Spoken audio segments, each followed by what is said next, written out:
Black Clover is an anime that proves that hopes, dreams, and hard work can actually lead somewhere. The protagonist screams his heart out for his voice to be heard even though he is really short, and he beats every obstacle despite having zero magical power in a world filled with wizards. Also, it has that good old-fashioned I wanna be that very best attitude of so many popular anime.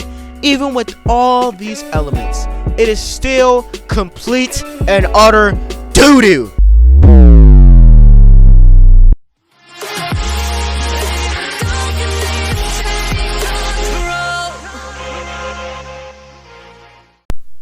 Sorry for that extremely dramatic intro, but I just wanted to try something new, of course, like I always try something new, like almost every video. However, from the intro, you should know that I am going to be ripping apart Black Clover.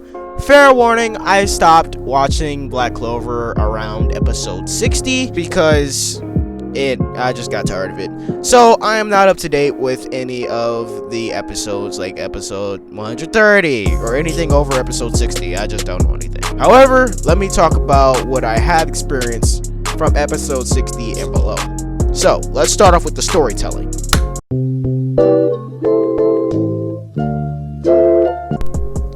The storytelling is mediocre. In the beginning, I was messing with the story heavily, but as time progressed, I was super disappointed.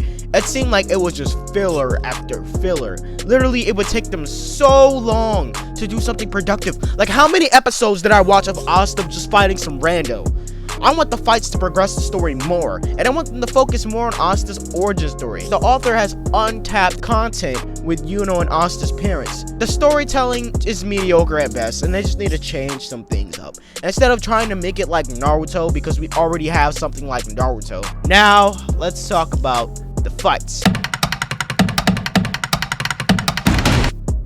The fights are not noteworthy at all. Also, why was the fight with the Midnight Sun so long? Like, the tiger just wouldn't die. Like, that was so annoying. Like, I want the fights to be unique. It seems like most of Asta's fights are just him dual wielding a big old sword and a small sword. Like, bro, that doesn't even make any sense. Why don't you just use the big sword for certain situations and the small sword for other situations? If you have one sword in both of your hands, then your speed and power would increase dramatically. Like, one sword is small and the other just is gigantic. That makes no sense. Why are you dual wielding both of them? Just use one for one situation and the other for like another situation. Now, like, that makes more sense. And the power scaling doesn't make any sense either. If you have a book with a set amount of spells, then how in the world can you get stronger? Like, bro, if you have a set amount of spells, certain spells are just going to be better than other spells. For example, you have Noel's Water Dragon. Now, Noel's Water Dragon is definitely gonna beat most of Magma spells, and that's just a fact because the Water Dragon spell is amazing and great, and Magma spells are just not strong enough. I'm sorry, they're just not. Certain spells are just going to be better than other spells, and that's just how it works. And they're just always spreading the message that if you work hard enough, you can achieve your goals, even though it's a world where you get a set amount of mana, and the only thing that changes with that mana is age. There are exceptions to this, like Noel and Asta, because Noel has to practice to control her magic, but at the same time, she gets a freaking Water Dragon. This is because she was born a noble, and she has tanks of mana. She has absolute tanks, man. Tanks. Yuno was born with a lot of mana and instantly was accepted to be a magic knight. Asta was born bad and barely made it to the Black Bulls, arguably the worst magic knight squad. That should tell you that it isn't all about working hard.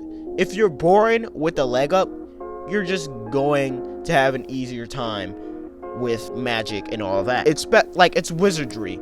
Like, mana is a thing. You have to be born with a specific amount of mana, or you have to gain mana through your experiences, and not everybody's going to have the same experiences. So that goes with like classism and all that. That's why the nobles are so strong, is because their bloodline just has a lot of mana. Asta is not a noble at all, so that's why he doesn't have a lot of, well, he has anti-magic, so he's not going to have mana in general. Next, we have the soundtrack. Let me tell you how great the soundtrack is. The soundtrack is absolutely phenomenal. I will say that. Like, the intros are great. It's amazing. I'll put some in. Is great. The OSTs are very original. They have their own like feeling to them, and they get me like really hyped up to see the show and all that. That's one of the things that kept me hooked. The direction that they took the show just ruined it for me ultimately. The storytelling and the fighting and the animation, which we'll get to later, ultimately killed it for me. But the soundtrack was one of the defining qualities of the show because it's just amazing. The score is great. If you want to see a show with a good intro, watch this. It's amazing. But last, but certainly not least, we have the animation. The animation for Black Clover is also trash. There are some scenes where Asta just looks disgusting and horrible. Like, he doesn't have a neck in one of the scenes. And also, their fighting animation is so bad. It is so bad. There was a fight scene between the guy who can suck up power, right, and Asta. This also happened to be a fight where Asta's demonic powers were supposed to be shown off because it was a big power boost. However, they decided to rip off of Dragon Ball Z and just have a whole bunch of energy blasts just all over the place, literally everywhere, for like 7 minutes straight. That's all I saw. Energy blast, energy blast, energy blast, energy blast. Like, why? Why did they make that decision? They could have just had some martial arts in there. They could have had them like just bare knuckle brawling, but no. They wanted them to like just start shooting. I don't know why they did that. I don't know why. That made no sense to me whatsoever at all. It was just bad. They could have done so much better. The fight with the Midnight Sun was supposed to be less epic than the demon fight.